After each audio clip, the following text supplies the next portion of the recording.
Hello everyone, welcome to home science classes. Home science classes में आपका स्वागत है। कैसे हैं आप?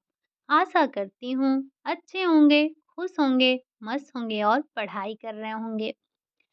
आपको पता है कि हम बात कर रहे हैं होम मैनेजमेंट की। होम मैनेजमेंट में जो हम बात कर रहे हैं उसमें भी हम देख रहे हैं उपभोक्ता के बारे में। जैसा कि आपको पता ही है कि उपभोक्ताओं को जब हमने पढ़ना शुरू किया था तो सबसे पहले हमने बात की थी उपभोग के बारे में कि उपभोग क्या है। फिर हमने समझा उपभोक्ता क्या है, हमारे उपभोक्ता कितने प्रकार के होते हैं। इसी में हमने देखा था कि उपभोक्ता के क्या-क्या अधिकार हैं, उपभोक्ता के कौन-कौन से उत्तरदायित्व हैं। आज की जो हमारी क्लास होगी, आज की क्लास में हम समझेंगे कि उपभोक्ता की समस्याएँ क्या हैं। आपको पता है कि जो उपभोक्ता, आप और हम एक उपभोक्ता हैं। हमें पता है कि आए दिन हमें कितनी समस्याओं का सामना करना पड़ता है, हमारे पास समस्याओं की कमी नहीं है। अगर हम बात करें उपभोक्ता की समस्या की तो आपको पता है कि आज आज उपभोक्ता अपने पार्टों के बीच किस तरह से पिस रहा है। बढ़ती महँगाई उसके सामने एक एक समस्या है, घटती गुणवत्ता एक समस्या है, कम माप-तौल उसके सामने एक समस्या है, मिथ्या छाप यानी कि जो गलत छाप हैं, वो उसके सामने समस्या है, अपमिश्रण भी उसके सामने एक समस्या है। तो एक कह सकते हैं कि इन सब का एक ऐसा जाल बिछाया गया है कि आप किसी भी क्षेत्र में अगर जाएँगे तो आपको ये समस्याएँ कहीं पर भी छूटने वाली नहीं हैं। हर तरफ से उपभोक्ता को छला जा रहा है। तो इस प्रकार सभी उपभोक्ता को काफ़ी समस्याओं का सामना करना पड़ता है।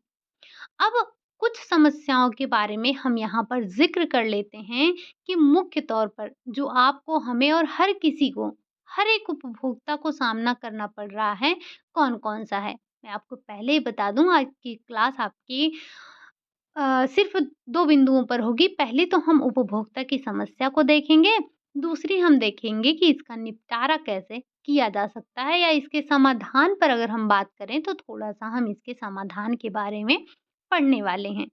तो चीज़ों को थोड़ा पेशेंस के साथ सुनिएगा, क्योंकि सुनने का काम ज़्यादा है आपका और लिखने का काम बहुत कम है। अगर आप साथ ही साथ नोट्स भी बनाते हैं तो बहुत अच्छी बात है, क्योंकि आपकी एक नोट्स तैयार हो जाती है, बहुत ज़्यादा आपको लिखना भी नहीं पड़ता है। क्योंकि आपको पता है कि हम ज़्यादा चीज़ें जो है वो नोट डाउन नहीं करते हैं, कुछ प्रमुख जो हमारे बिंदु होते हैं, हम उन्हीं पर चर्चा करते हैं। चलिए, सबसे पहले हम समझते हैं कि अगर सबसे पहली समस्याओं की बात की जाए तो उसमें आपका आता है दोष युक्त भार और माप। आपको पता है कि जैसे स्वतंत्रता से पहले भारत के अलग-अलग राज्यों में भी भाप ये जो भार और माप-तौल की अलग-अलग प्रणालियाँ और प्रथाएँ थीं।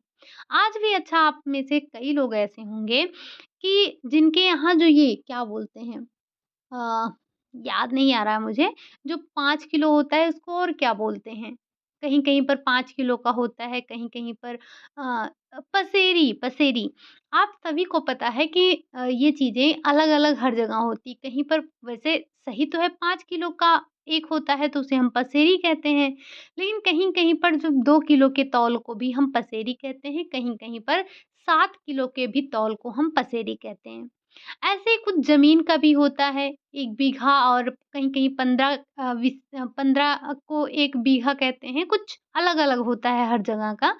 तो ये माप-तौल पहले स्वतंत्रता के पहले भी अलग-अलग चलता था भारत के कई जगहों पर, और कुछ स्थानों में किलो और ग्राम के तौल में भी, जैसे हमने आपको पहले ही बता दिया, कि होता है।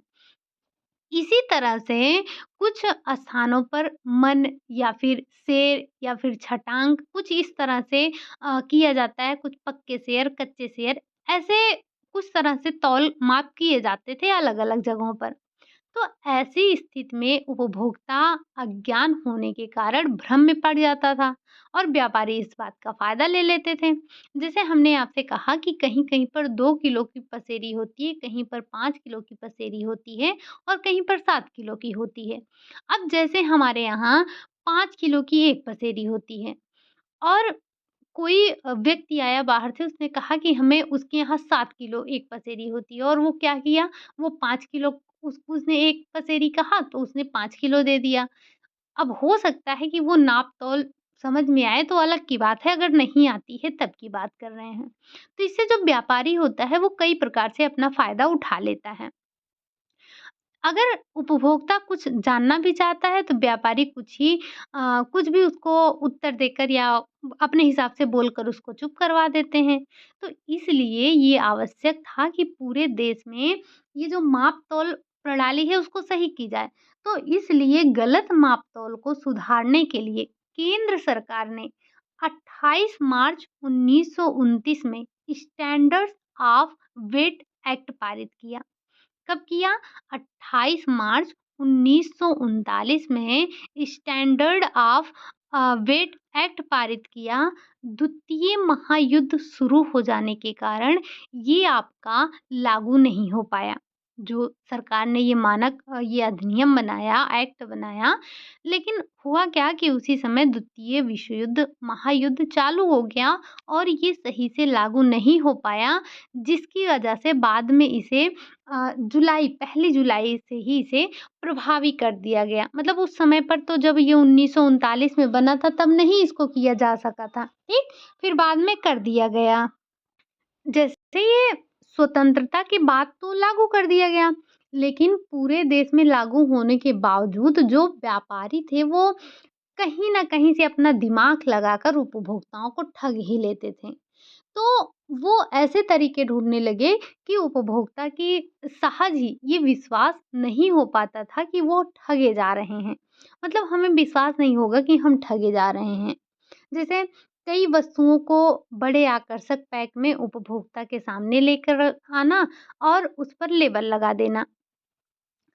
लगा देना, उस वस्तुओं की मात्रा का उल्लेख अलग कर देना, किंतु उसमें कम सामान भरना, ऐसे किया जाता था। या फिर अधिकांश दुकानों के द्वारा सही भार और माप के वज़न का उपयोग नहीं किया जाता था। दुकानदारों को टकसाल या अधिकारी द्वारा किसी जाँच करवानी पड़ती है और समय-समय पर ये सत्यापित भी करवाना पड़ता था। और कुछ विक्रेता या फिर दुकानदार अपने हाथ के कौशल से उपभोक्ताओं को ठग लेते थे। तौल में वो डंडी मार देते थे या फिर कहीं न कहीं जो तराजू में एक चुम्बक छोटा-सा लगा देते थे, कुछ न कुछ मतलब वो अपना करके ठग लेते थे। तो ये फिर भी उनको ठगा जाता था और आज भी कहीं न कहीं ठगा जा रहा है। आज भी हम ठगे जाते हैं, बस फ़र्क इतना है कि हम कभी-कभी समझ पाते हैं, कभी नहीं समझ पाते हैं। दूसरा जो हमारे सामने समस्या आती है मिलावट। अब ये मिलावट तो ताबड़तोड़ हो रहा है। जैसा कि हमने कल भी आपको बताया था, ये जो कोटे वाले चावल के बारे में। अब ये बार-बार कोटे वाला चावल रटना छोड़ना पड़ेगा, लेकिन मैंने देखा है इस चीज़ को तो बता रहे हैं। ख़ैर छोड़िए, अभी हम मिलावट की बात करेंगे। आपको पता ही है कि हम मिलावट का एक अलग से टॉपिक पढ़ते हैं, जिसमें टॉपिक नहीं मतलब हम कुछ अलग से मिलावट को देखते हैं जो कि हमारे एग्ज़ाम की दृष्टि से इम्पोर्टेंट है। तो यहाँ पर हम अलग-अलग चीज़ों की मिलावट को नहीं समझेंगे, हालाँकि कुछ तो समझना पड़ेगा। तो अगर हम मिलावट की बात करें, खाद्य सामग्रियों में मिलावट रोज़मर्रा की बात हो गई है। कुछ वस्तुएँ जैसे आप अगर काली मिर्च की बात कर लें तो क्या मिलाया जाता है? काली मिर्च में पपीता मिला दिया जाता है, चाय की पत्ती में सूखी चाय की पत्ती मिला दी जाती है, धनिया में लकड़ी का बुरादा मिला दिया जाता है। लाल जो पीसी मिर्च है उसमें हम ईंटे का चूरा मिला देते हैं। तो इसी प्रकार दूध में पानी मिला दिया जाता है। ये जो कि बहुत ही आम बात है। कुछ निर्माता तो दवाई में भी मिलावट करते हैं, जिससे वो प्राण रक्षक की बजाय आपका प्राण घातक बन जाता है। कई प्रकार की समस्याओं का सामना गृहिणी को भी रोज करना पड़ता है। इस मिलावटों के कारण अकस्मात मौत होना, लाखों लोगों का विकलांग होना, शारीरिक रूप से विकृतियां आना, कुछ वर्षों पहले ही कलकत्ता में या कलकत्ता के दमदम क्षेत्र में सरसों के तेल में प्लास्टिक उद्योग के काम आने वाली जो द्रव है, जिसे हम ट्राइक्रिस्टलाइट फास्फेट कहते हैं, मिलाया गया था। इसके वजह से 500 लोगों को अपंग हो गए थे। 500 लोग, उनके हाथ पैर में ऐंठन आ गई थी। मतलब वो काम करने के योग्य रह ही नहीं गए थे। तो ये मिलावटें भी कोई बहुत अच्छी चीज़ नहीं है, कभी-कभी ये हमारे जान तक भी ले लेते हैं। आपसे कई बार पूछा जाता है कि सरसों के तेल में किसकी मिलावट की जाती है? जवाब हमारा आता है आरजी मोन के तेल की। आपको पता है कि ये जो हम अरहर की दाल खाते हैं, अरहर की दाल में जो केशारी, जिसे हम खेसारी भी कहते हैं, इसके दाल की मिलावट की जाती है। बहुत ही बार पूछा जाने वाले क्वेश्चन है कि जो अरहर की दाल में खेसारी की दाल मिलाई जाती है, इससे कौन-सा रोग होता है? तो बड़ा साधारण सा, सिंपल सा, जल्दी से हम जवाब देते हैं, लैथरिज्म, जो कि एक प्रकार के पैर के लकवा का मतलब लकवा मार जाना होता है।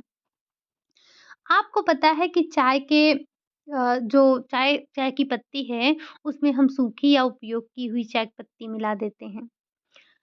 जैसे और कई उदाहरण हैं। कई उदाहरण आपको देखने को मिलेंगे, जैसे आपने पहले भी देखा था कि अरहर की दाल में केसारी की दाल, या जिसे हम खेसारी की दाल कहते हैं, मिलाते हैं। कॉफ़ी इसमें काफ़ी मात्रा बढ़ा देने से ये स्वास्थ्य के लिए हानिकारक हो जाता है।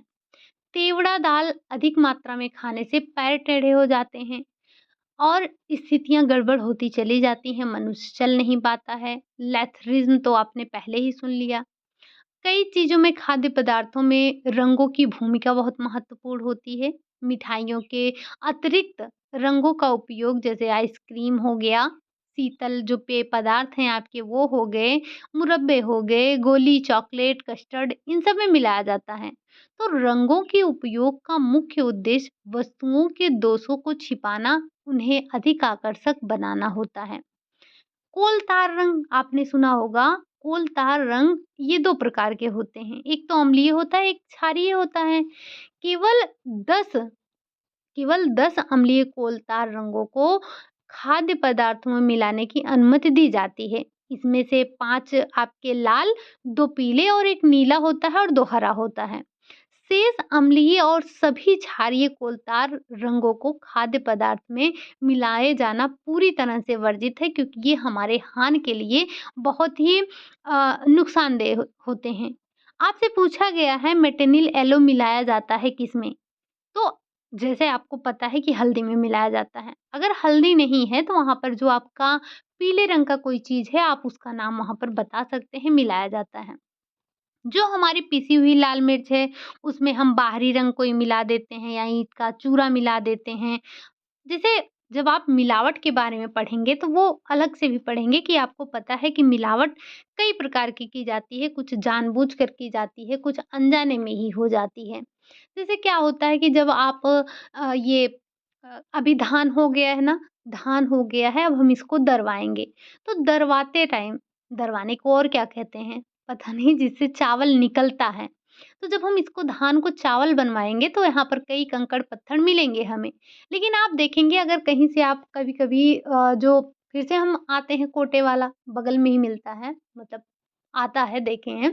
कोटे वाले च आपने गेहूँ देखा होगा, उसमें कभी-कभी बहुत ज़्यादा मिट्टी, कंकड़, ये सारी चीज़ें मिलती हैं।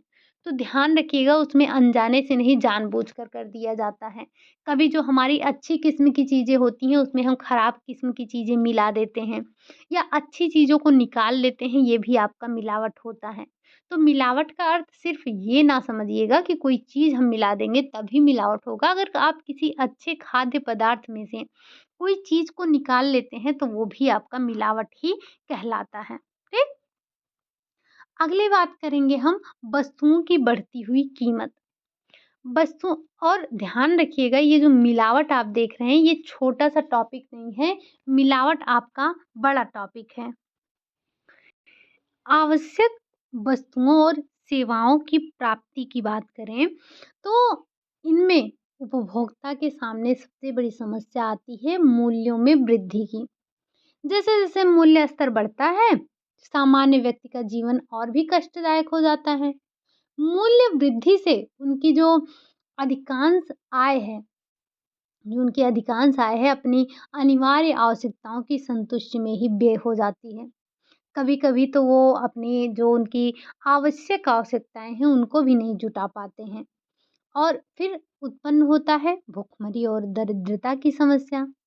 तो आवश्यक उपयोग वस्तुओं की कमी के कारण जो मूल्य है उसमें वृद्धि देखने को मिलती है और उपभोक्ता जो होता है हमारा उपभोग वस्तुओं की कमी और मूल्य में वृद्धि होती है। अब इसके कारण कई होते हैं जैसे औद्योगिकरण के कारण उत्पादन के क्षेत्र में पूंजीगत जो वृद्धि है यानी वस्तुएं हैं अधिक निर्मित की जाती हैं। अपेक्षाकृत जो हमारे उपभोग की वस्तुएं हैं सामान्य उत्पादन को निर्धारित करने वाले जो धनी वर्ग हैं, उनकी व्यय जो है वो शक्ति अधिक होती है, इसलिए विलासितापूर्ण जो वस्तुएँ हैं अधिक तैयार की जाती हैं। शासन की नीति के कारण भी वस्तुएँ जो है आवश्यक आवश्यकताओं की पूर्ति की माँग बढ़ जाती है। शासन निर्यात को तो प्रोत्साहित करता है, लेकिन आयात को नियंत्रित ये जिसमें उपभोग की वस्तुएँ हैं, उनका अभाव देखने को मिलता है, तो कोई एक कारण नहीं होता है मूल्य वृद्धि का। सरकार के द्वारा चलाई जा रही जो राशनिंग प्रणाली है उपभोक्ता को राहत नहीं पहुंचा पाती है। राशन की दुकानों का अधिकांश जो आवश्यक वस्तुएँ हैं वो समय पर हमें नहीं मिल पाती हैं। लंबी-लंबी लाइनें लगानी पड़ती हैं तो काफ़ी समस्याएँ भी होती हैं। इसी में अगला आपका आता है भ्रामक विज्ञापन समस्या हमारे लिए।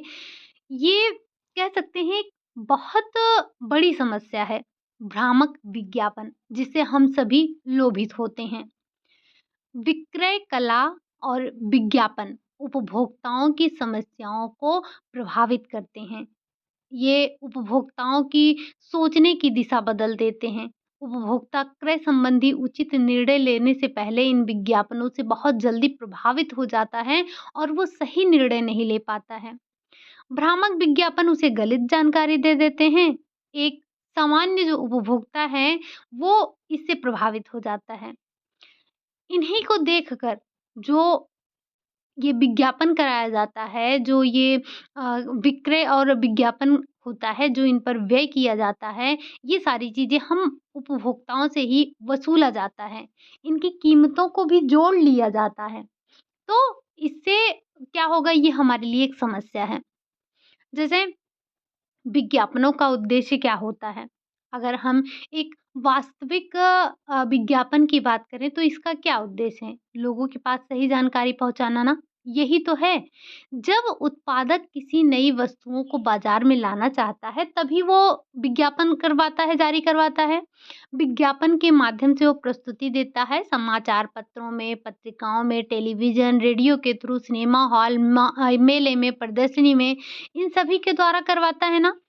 तो उत्पादकों के द्वारा इन्हें इस प्रकार मनोवैज्ञानिक और आकर्षक तरीके से प्रस्तुत किया जाता है कि जो उपभोक्ता है, वस्तु के गुण दोष को ना देखकर उसके विज्ञापन से ही प्रभावित हो जाता है और वस्तुओं को खरीद लेता है। विशेषकर जो बच्चे हैं या कम उम्र के व्यक्ति हैं, अशिक्षित व्यक्ति हैं, महिलाएँ हैं, इन सब पर ये काफ़ी प्रभाव डालते हैं। और विज्ञापनों के कारण ही व्यक्ति के चुनाव की दिशा भी बदल जाती है। कई बार उपयोगी वस्तु ना खरीद कर जो हमारे लिए उपयोगी नहीं, हम उसे खरीद लेते हैं। इसी प्रकार विक्रय कला के द्वारा भी एक मानव दूसरे मानव को अपने सामान को खरीदने की दृष्टि से प्रभावित करता है। तो ये विज्ञापन हमारे लिए बड़े ही खतरनाक हैं। इनका लेकिन काम क्या होता है कि हमें सूचनाएँ दें, लेकिन ये कभी-कभी क्या अक्सर आपने देखा है भ्रामक सूचनाएँ देते हैं। अगला है आपका निम्न स्तर की वस्तुएँ। बाज़ार में एक ही उपयोग की अनेक वस्तुएँ आपको उपलब्ध हैं। इनमें से कुछ उच्च स्तर की गुणवत्ता वाली हैं, कुछ निम्न स्तर गुणवत्ता वाली हैं। तो सामान्य उपभोक्ता के लिए ये पहचानना बहुत कठिन हो जाता है कि कौन-सी वस्तु उच्च किस्म की है, कौन-सी निम्न किस्म की है। यद्यपि भारत सरकार के द्वारा वस्तुओं के श्रेणीकरण की व्यवस्था की गई है, जिसमें वस्तुओं को उनके स्तर के अनुरूप उत्तम, साधारण, निम्न किस्म की जो हैं या निम्न श्रेणी प्रदान की गई है, दी गई है, फिर भी अधिकांश वस्तुएं श्रेणीकरण नहीं की जाती हैं। तो सामान्य उपभोक्ता बाजार में जो उपलब्ध कई प्रकार के निर्माताओं की एक से उपयोग वाली वस्तुओं को देखकर भ्रमित हो जाता है। ऐसे में वो अधिकांश वस्तुओं की गुणवत्ता उसे उपयोग में लाने के बाद पता चलता है। बाद में ये उसको समझ में आता है कि उसका पैसा व्यर्थ गया और उसे असंतोष मिलता है, संतोष नहीं मिल पाता है। अगली जो हमारी समस्या है वो है वस्तुओं की अपर्याप्त पूर्ति। वस्तुओं की अपर्याप्त पूर्ति तो अधिकांश जीवनोपयोगी वस्तुओं की बाजार में अपर्याप्त पूर्ति होती है।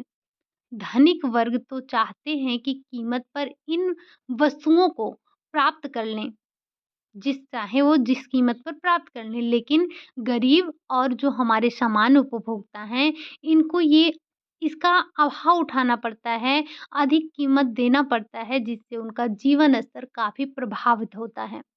अब इसके कई कारण हो सकते हैं, जो ये आपको सामान की आपूर्ति दिख रही है, कि ये अपर्याप्त पूर्ति दिख रही है, कई कारण हो सकते हैं। एक तो हो सकता है कि जो व्यापारियों में जमाखोरी की नीति है, वो हो सकती है। क्योंकि ये कई बार अपने जो इनके जमा कर लेते हैं व्यापार को अपने जो पदार्थ हैं। कई बार शासकीय नीतियों के कारण भी ये वस्तुओं की पूर्ति नहीं हो पाती है। दोषपूर्ण उत्पादन और वितरण प्रणाली के कारण भी आवश्यक वस्तुओं की अपर्याप्त पूर्ति देखने को हमें मिलती है। परिवहन की समस्या के कारण, गोदाम की उचित व्यवस्था ना होने के कारण, प्राकृतिक स्थिति के कारण या फिर व्यापारियों की उदासीनता आदि के कारण हमें अपर्याप्त पूर्ति देखने को मिलती है। ठीक? अगला है आपका व्यापारियों का शिष्ट अशिष्ट व्यवहार। जो अधिकांश व्यापारी हैं, उपभोक्ता से शिष्टतापूर्ण व्यवहार नहीं करते हैं। अगर आपसे कोई शिष्टतापूर्ण व्यवहार करता है, तो आपको समझ में आता है ना? तो उपभोक्ता अगर उनके माल के संबंध में कुछ जानकारी चाहते हैं, तो या वे उसे गलत जानकारी दे देते हैं या फिर उसे डाँट-फटकार कर भगा देते हैं।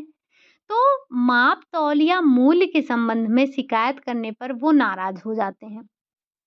सामान्यतः जो उपभोक्ता है वो असंगठित होते हैं और वो जो विक्रेता हैं, विक्रेताओं की शिकायत नहीं कर पाते हैं। जबकि विक्रेता संगठित होने के कारण उपभोक्ता की उपेक्षा कर लेते हैं। अगला जो है वो कपटपूर्ण चिन्ह व लेबल का उपयोग। कई विक्रेता या फिर जो उत्पादक नकली चिन्हों और लेबलों का उपयोग कर उपभोक्ता को गुमराह करते हैं। अच्छा, ये आप सभी ने देखा होगा, ये जो आपका ये टाटा नमक आता है, ठीक? अगर आपने कभी ध्यान दिया हो, तो जो ये नकली नमक है, यानी कि जो एक टाटा नमक है, वो तो आपका प्रमाणिक है। लेकिन वहीं आप देखेंगे बिल्कुल जो उसका ऊपर का कवर होता है, वो बिल्कुल आपके टाटा नमक का होता है। बस उसमें लिखा होता है टाटा की जगह टाला नमक लिखा होता है, ठीक? सेम वैसे नहीं बना सकते हैं। उन्होंने क्या कहा, उन्होंने क्या किया कि जैसे आपके टाटा नमक की जो ऊपर का कवर होता है, बिल्कुल उन्होंने सेम वैसे ही बनाया, लेकिन उसमें टाटा की जगह उन्होंने टाला लिख दिया, ठीक?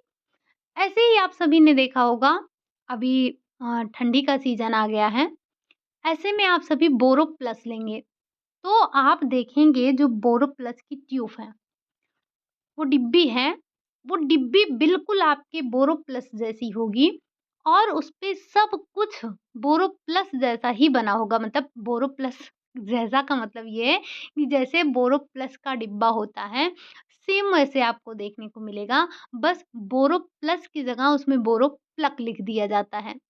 ये क्या होता है? ये हमें भ्रमित करने के लिए दिया जाता है। हम गए दुकान पे, हमने कहा हमें बोरोप्लस दे दो। अब दुकान वाले ने हमें बोरोप्लक उठा के दे दिया। सेम वैसे सब कुछ वैसे उतना उसका फ़ॉन्ट साइज़ भी, लिखने का स्टाइल भी सब कुछ वैसे ही था। बस बोरोप्लस की जगह प्लक लिखा था, हमने ले लिया। फिर बाद में हमने ध्यान दिया, अरे! ये तो बोरोप्लस है ही नहीं। हमें क्या मिल गया? नकली माल मिल गया। अभी मैं यहाँ पर किसी चीज़ का प्रचार नहीं कर रही हूँ, बस मैं आपको एक एग्ज़ाम्पल दे रही हूँ कि किस तरह से हमारे साथ धोखा होता है। तो कपटपूर्ण चिन्ह व लेबल लगाना, कई बार हमें ये नकली चीज़ों से गुमराह किया जाता है। वो प्रतिष्ठित कंपनियों के नाम में थोड़ा-सा परिवर्तन कर उसका उपयोग कर लेते हैं, जैसा कि हमने आपको अभी बताया। तो झूठे चिन्ह का उपयोग कर लेते हैं, प्रतिष्ठित कंपनियों में के पैकिंग के अंदर नकली चीज़ भर देंगे और इस प्रकार से अशिक्षित और नासमझ जो उपभोक्ता हैं, वो विक्रेता की जाल में फँस जाते हैं। जैसे आपको पता है कि ये चीज़ें जो हैं, जो भी हैं, आप कई सामान आपने ऐसे देखा होगा, वो उसकी जो ऊपर की कवर होती है, बिल्कुल एक जो असली चीज़ होती है, जो प्रमाणिक चीज़ होगी, उसी के जैसे होगी। लेकिन उसके अंदर में जो सामान होगा, वो बिल्कुल अलग होगा और जो लिखावट होगी, बस उसमें थोड़ा-सा डिफ़रेंस होगा। जैसे मैंने आपको बहुत एक साधारण सा उदाहरण बताया, जिसका आप सभी ने ये उदाहरण आप सभी के सामने आया होगा। तो ये क्या देखा आपने? टाटा को टाला बना दिया, बोरोप्लस को प्लक बना दिया। बाकी सब कुछ सेम टू सेम वैसे ही रखा हमें भ्रम में डालने के लिए। तो ये कोई 1-2 समस्या नहीं है, ये आपने 8 समस्या तो यहाँ पर देख लिया, लेकिन इसी प्रकार से अनेक समस्याएँ हैं जिसका दिन-प्रतिदिन सामना हम उपभोक्ताओं को करना पड़ता है। वर्तमान समय में आवश्यकता इस बात की है कि वो संगठित होकर प्रयास करें और इन समस्याओं का डटकर मुकाबला करें। आपने देखा होगा जैसे जब आप तेल लेने जाते हैं, कहीं-कहीं पर आपको जैसे रेट जो लिखा होता है, आप उससे अधिक आपसे तो लिया नहीं जाएगा। लेकिन आप देखेंगे कहीं पर कम कम रेट में दे देते हैं, कहीं पर उतना ही रेट लेते हैं। जैसे गाँव में है हमारे यहाँ एक दुकान है, तो जैसे चीनी जो है उस पर रेट तो लिखा नहीं है। तो अगर मार्केट में घर से ढाई 3 किलोमीटर पड़ता है मार्केट, तो लोग जैसे जिसके घर में जाने वाले हैं तो जाते हैं, जिसके घर में नहीं जाने वाले हैं तो यहीं दुकान से ले लेते हैं। अगर चीनी बाज़ार में ये मान के चलते हैं 45 44 के अराउंड किलो में है। अभी मुझे एग्ज़ैक्ट पता नहीं है क्या रेट चल रहा है, मैं आपको एक बता रही हूँ। तो ये जब आप इनके यहाँ किलो के हिसाब से लेंगे तो ये कम से कम आपको 46 यानी 46 या 45 ऐसे देंगे। 45 मान के चलते हैं कि 45 में देंगे। लेकिन इस हिसाब से अगर आप इनको 4 से डिवाइड करें, तो इनका ₹11 पाव आना चाहिए, यानी कि जो 250 ग्राम चीनी का कीमत है, वो ₹11 आना चाहिए। लेकिन ये आपसे पूरे-पूरे ₹13 लेंगे। ₹13 या ₹12 तो लेंगे ही, ₹12 लेंगे। अब ₹12 नहीं तो ₹13 ऐसे लेंगे। अगर आधा किलो लेते हैं, तो आपका 11 दूनी 22 होगा ना, लेकिन इनको 25 चाहिए। इनको क्या चाहिए? 25 चाहिए। तो दाम इनको ज़्यादा देना पड़ेगा। गाँव में है, अभी ये खुद से लाकर रखें, अगर आपको कोई भी चीज़ हुआ, जैसे मान लेते हैं मैदा ही है, अगर बाज़ार में ₹25 किलो है, तो इनकी दुकान पे ₹26 किलो मिलेगा। ये एक ₹1 अपने आप से बढ़ा लेते हैं कि हम तो वहाँ से लेकर आए हैं, लेकिन ये चीज़ गलत है, ठीक? तो ये क्या है, ये कह सकते हैं ना कि एकाधिकार वाली बात हो जाती है, क्योंकि आदमी के पास मजबूरी है, वो जा सकता नहीं है, उस पे प्रिंट रेट आपका होता नहीं है, तो अपना मुँह बोला लेते हैं जितना मर्ज़ी। ख़ैर छोड़िए, ये तो बात हो गई। अब ये तो हमने समस्याएँ देखी, हर जगह समस्या है, ये आपके आस-पास की भी समस्या होगी। अब समस्याएँ हैं तो उनका निदान भी करना है। अब ज़रा हम समझते हैं कि अगर हमारे पास ये सारी समस्याएँ हैं, तो इनका समाधान क्या है? कुछ समाधान भी तो खोजना है। तो समाधान क्या है, ज़रा हम इस बात पर भी चर्चा कर लेते हैं। सबसे बड़ी बात, सबसे पहली बात कि हमें अपने उपभोक्ताओं को शिक्षित करना होगा, यानी कि उपभोक्ता शिक्षा होनी चाहिए। अगर हमारे उपभोक्ताओं को ये पता है कि सही माप-तौल क्या है, अगर हमारे उपभोक्ताओं को अपने अधिकारों के बारे में पता है, अगर हमारे उपभोक्ताओं को हम अपनी समस्या के बारे में पता है, उनके उत्तरदायित्वों के बारे में पता है, अगर हमारा उपभोक्ता शिक्षित है, यानी कि उसको हमें शिक्षा देना है, उसे पता होना चाहिए कि हमें जितना रेट दिया गया है, उससे ज़्यादा हमें रेट नहीं देना है। या अगर हमें कोई गलत माप-तौल करके दे रहा है, तो हमें उसके साथ क्या करना है? अगर हमें मिलावट किसी चीज़ में की जा रही है, तो हमें इसके लिए आवाज़ उठाना चाहिए। अगर कोई गलत माप-तौल हमारे सामने कर रहा है, तब भी हमें उसे तुरंत बोल देना चाहिए, टोकना चाहिए। हमें अपने अधिकारों का पता होना चाहिए, कोई भी चीज़ अगर हम ले रहे हैं, तो हमें उसके बारे में सब कुछ अच्छे से जानना, समझना, ये हमारा अधिकार है। क्या है? ये सारा का सारा हमारा अधिकार है। तो इसका एक समाधान तो ये है इन समस्याओं से निपटने के लिए। आपने 1 समस्या, 2 समस्या नहीं 8-8, 10-10 समस्याएँ देखी। तो इन समस्याओं से निपटने के लिए सबसे ज़रूरी है आपके पास शिक्षा होना। तो हमें अपने उपभोक्ताओं को शिक्षित करने की आवश्यकता है। दूसरा बात, सही विज्ञापन। अब जैसे आपने देखा कि भ्रामक विज्ञापन, आपको पता है कि ये बार-बार बताया जाता है 2 मिनट में नूडल्स। अरे भाई! कौन-सा ऐसा नूडल्स है, मैं कह रही हूँ अगर पानी उबल रहा है तब भी आप 2 मिनट के अंदर नूडल बना के नहीं दे सकते हैं, ठीक? क्या नहीं कर सकते हैं? नहीं बना के दे सकते हैं। तो सही विज्ञापन देना बहुत ज़रूरी है। जब तक ये भ्रामक विज्ञापन नहीं जाएँगे मतलब भ्रामक विज्ञापन रहेगा, समस्याएँ बनती रहेंगी। आप ही हैं अभी कहीं पर जा रहे हैं, मान लीजिए कहीं पर गए हैं किसी मॉल में, आप साड़ी देख रहे हैं और कहीं पर मतलब साड़ी के बारे में बहुत ज़्यादा कुछ बता दिया गया, दाम कम है, तो आप लालच आ जाएगा आपके मन में, कहेंगे साड़ी तो ले ही लेते हैं। ऐसे ही कई प्रकार के जो भ्रामक विज्ञापन दिखाए जाते हैं, वो भी उपभोक्ता के लिए समस्या ही हैं। अगला है उपभोक्ता संघ। तो हमें उपभोक्ता संघ की स्थापना करनी चाहिए, इसके बारे में आपने कल ही पढ़ा था, जहाँ पर हम अपनी शिकायतों को दर्ज कर सकते हैं, अपनी शिकायतों का वहाँ से हमारे समाधान हो सकता है, मिल-जुल कर हम कार्य कर सकते हैं। अगला है लेबल देखना। अब ये तो तभी संभव है जब हमारा उपभोक्ता शिक्षित हो, जागरूक हो, तब वो क्या करेगा? तब वो जो उस पर लेबल लगा है, उस लेबल को देखेगा, पढ़ेगा, जानेगा, उसके बारे में जानकारी लेगा, तब जाकर वो चीज़ों को खरीदेगा। आपसे पूछा जाता है कि जो आपका लेबल लगा होता है, जो आपके पास पदार्थ हैं या जो भी वस्तुएँ आप खरीदते हैं, उन पर लेबल लगा होता है। तो लेबल में क्या-क्या चीज़ें होना आवश्यक है? जैसे कि कंपनी का नाम, ब्रांच का कोड होता है, कंपनी का नाम हो गया, ब्रांच का कोड हो गया, एमआरपी होती है और साथ ही साथ आपका कब ये बनाया गया, कब इसकी एक्सपायरी है, कब तक हम मतलब उपयोग कर सकते हैं इसका और कुछ आपका लाइसेंस नंबर होता है, हेल्पलाइन नंबर होते हैं, कुछ इसी तरह से लेबल को हम अलग से पढ़ेंगे। लेवल को हम अलग से पढ़ेंगे तो आपको परेशान होने की आवश्यकता नहीं है। हमें आगे पढ़ना है कि लेवल में क्या-क्या होना चाहिए, एक मानक लेवल होता है, उसमें क्या-क्या चीज़ें होनी चाहिए।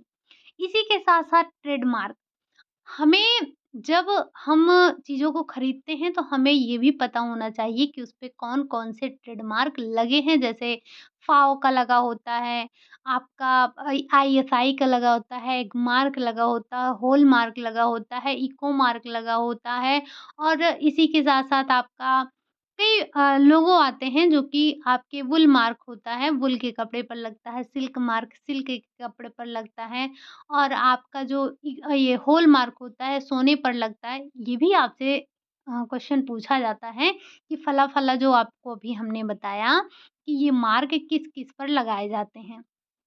तो हमें ये सारी चीज़ें पता होनी चाहिए और ये सारी चीज़ें हमने पढ़ भी रखी हैं। अभी हाल-फिलहाल में हमने एक क्लास में देखा था, तो शायद हमने जो टेक्सटाइल की क्लास ली थी लास्ट टाइम पे उसमें आपको देखने को ये सारी चीज़ें मिल जाएँगी, वहाँ पर हमने डिस्कस किया था कि कौन-सा चिन्ह किस पर लगाया जाता है, ठीक? तो ट्रेडमार्क के बारे में भी हम अलग से ज़िक्र करेंगे और इसी टॉपिक में करेंगे, नेक्स्ट डे करेंगे जब कल तो आपका संडे ही है, तो कल हमारा होगा प्रैक्टिस, उसके बाद मंडे को हम देखेंगे, ठीक? तो ये था आपका कुछ जो समस्या है उपभोक्ता के उनके समाधान। कौन-कौन से हैं? उपभोक्ता को शिक्षित करना, सही विज्ञापन निकालना, उपभोक्ता संगठन जो है आपका संघ जो है उसकी स्थापना करना, लेबल को देखना, लेबल को देखकर अपने सामान को लेना, ट्रेडमार्क देखना कौन-सा मार्क लगा है अच्छा, आपसे एक क्वेश्चन पूछा जाता है, ये जैसे ये आपका जो डिब्बा है, ये ग्रीन कलर का है, इसमें एक ग्रीन डॉट है, ये किस चीज़ को दर्शा रहा है? ऐसे ही आपका एक भूरा डिब्बा बना होता है, उसमें भूरा मार्क होता है, एक आपका ग्रीन हो गया, एक रेड होता है, ये किसके-किसके होते हैं हम बाद में चर्चा करेंगे, हालाँकि हमने आपको बताया है, फिर भी आप मुझे ये रेड वाला सॉरी ग्रीन वाला, अगर मैं यहाँ पर ऐसे आपका बना दूँ ऐसे, ये किसका आपका किसका मार्ग है ये आपका? क्या दर्शा रहा है ये? ठीक? चलिए, अब हम एक बार फिर से देख लेते हैं समस्याओं को, बात कर लेते हैं, बाकी अपनी क्लास को यहीं पर रखेंगे।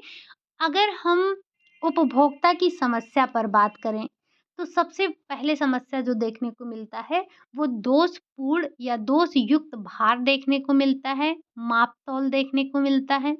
मिलावट देखते हैं, हम इसका टॉपिक अलग से पढ़ेंगे, आपको परेशान होने की ज़रूरत नहीं है, क्योंकि मिलावट हम 1-2 नहीं करीब-करीब 15-20 मिलावट पढ़ते हैं, जो कि हमारे अलग-अलग खाद्य पदार्थों में अलग-अलग चीज़ों को मिलाया जाता है।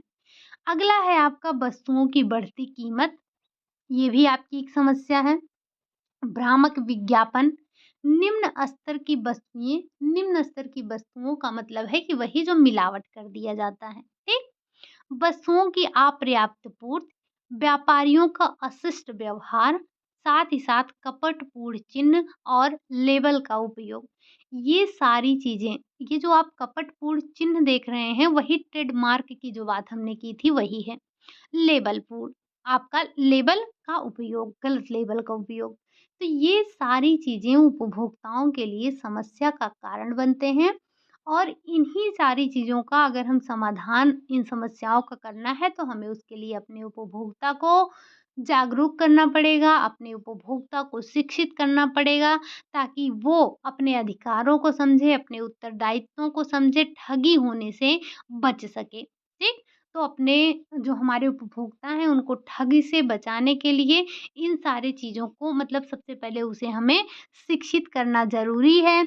साथ ही साथ सही विज्ञापन होना चाहिए, उपभोक्ता संघ के बारे में जानकारी होनी चाहिए या उपभोक्ता जो संगठन है, वहाँ पर जाकर अपनी शिकायतें दर्ज करवानी चाहिए। लेबल को देखकर ही सामान को लेना चाहिए। साथ ही साथ ट्रेडमार्क का भी हमें ध्यान रखना चाहिए। तो ये हमारा एक छोटा-सा टॉपिक था, जो कि समस्याओं से यानी कि उपभोक्ता की समस्याओं से सम्मिलित था। जो आपका ये उपभोग और उपभोक्ता वाला टॉपिक है, ये आपका इसमें 5 से 6 बिंदु दिए गए हैं, जिन पर हमें ज़िक्र करना है। इसमें अब हमारा वही एक बिंदु बच रहा है, जो कि है आपका उपभोक्ता संरक्षण, जिसमें हम कुछ अधिनियमों के बारे में बात करेंगे कि कौन-कौन से अधिनियम कब-कब आए थे। इसी के साथ हम कुछ ट्रेडमार्क के बारे में भी बात करेंगे या जो चिन्ह हैं हमारे, उनके बारे में, प्रतीकों के बारे में बात करेंगे। और फिर इसका जो लास्ट टॉपिक होगा वो होगा हमारा मार्केट यानी कि बाजार और बाजार के प्रकार के बारे में हम चर्चा करेंगे। देन ये हमारा जो यूनिट है वो कंप्लीट हो जाएगा। ठीक? तो आज की क्लास हमारी यहीं पे समाप्त हो रही है। आज की क्लास में आपने सिर्फ़ ये देखा कि उपभोक्ता की समस्याएँ क्या-क्या हैं और इसके समाधान क्या हैं, ठीक? बाकी इसमें जो आपके और भी पॉइंट बच रहे हैं, जैसे मिलावट के बारे में हमें पूरा डिटेल में पढ़ना है कि मिलावट क्या है, किस तरह से मिलावट की जाती है, मिलावट अधिनियम क्या है, यानी कि मिलावट को रोकने के लिए जो अधिनियम बनाए गए थे, वो कौन से हैं, इन सब के बारे में ज़िक्र करेंगे। तो कल की तो आपकी क्लास प्रैक्टिस की है, लेकिन जो आपकी इसके बाद वाली क्लास होगी उसमें आपको चीज़ों को काफ़ी ध्यान रखना है। चीज़ों इन द सेंस कि आपको काफ़ी अधिनियम पढ़ने हैं, कई अधिनियम पढ़ने होंगे, करीब-करीब 10-12 अधिनियम। तो उनको आपको समय के साथ उनके फुल फॉर्म इन सारी चीज़ों को आपको ध्यान रखना होगा। तो जो आपका आने वाला क्लास है, यानी कि क्लास इसके मंडे को, वो बड़ी ही इम्पोर्टेंट होने वाली है। आपको चीज़ों को वहाँ पर याद करना है, ठीक? चलिए फिर आज के लिए यही इतना रखते हैं। क्लास आपको कैसी लगी? क्लास अगर आपको अच्छी लगी हो तो लाइक करिएगा, चैनल पर अगर नए हैं तो चैनल को सब्सक्राइब करिएगा, साथ ही साथ कमेंट करना मत भूलिएगा कि क्लास आपको कैसी लगी। आप में से जिन्होंने भी टेलीग्राम ज्वाइन नहीं किया है, लिंक आपको डिस्क्रिप्शन में मिल जाएगा, आप वहाँ से जाकर ज्वाइन कर सकते हैं। अदरवाइज़ आप कमेंट करिएगा, मैं वहीं पर आपको लिंक शेयर कर दूँगी, तो आप आसानी से पहुँच सकते हैं। और अगर आपको किसी अपने टॉपिक से रिलेटेड आपको क्वेश्चन ये प्रैक्टिस में कोई दिक्कत आ रहा है, तो आप मुझे बताइएगा। अगर आप नहीं ढूँढ पा रहे हैं कि कहाँ पर आपको वो प्रैक्टिस की क्लास मिलेगी, तो मैं आपको खोज कर टेलीग्राम पर आपको लिंक शेयर कर दूँगी, वहाँ से आप अपनी प्रैक्टिस कर सकते हैं। जैसा किसी बच्चे ने बोला था कि उसे कुछ प्रैक्टिस टॉपिक के प्रैक्टिस नहीं मिल रहे हैं, तो मैंने टेलीग्राम पर शेयर कर दिया था, जिसमें आपका फैशन साइकिल था, आपका ये स्लीव्स थे और आपके कॉलर थे, पॉकेट थे, इन सब से रिलेटेड जो क्वेश्चन करवाए गए थे, उसको मैंने टेलीग्राम पर भेज दिया था। उम्मीद है कि आप में से भी कई लोगों ने देखा होगा, ठीक? चलिए फिर आज के लिए यही इतना रखते हैं। क्लास आपको जैसी भी लगी हो एक बार कमेंट करके बताइएगा। मिलते हैं नेक्स्ट क्लास में, तब तक के लिए खुश रहिए, मस्त रहिए और पढ़ाई करते रहिए, ठीक? चलिए, बाय बाय, टेक केयर।